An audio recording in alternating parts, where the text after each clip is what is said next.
અરે બાપુ આ શેના છોડવા છે ને આ શેની પિચકારીયું મારો છો કાંઈક તો બોલો હમણાં મૂંગા મોઢે ધોઈડા આવો છો સાહેબ આંબાના છોડવા છે અને ફુવારો મારી પીલ્યા.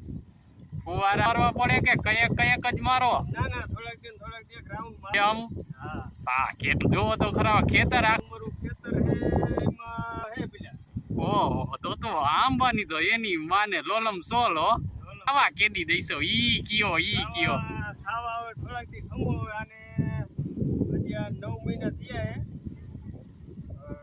અઢી વર્ષ આનું થઈ જાય ચાલુ. ઓ વર્ષ કમ્પ્લીટ ફોર થાય છે અમુક 50% જેવી. કેવી થાય છે કેરીઓ ઈ તો કયો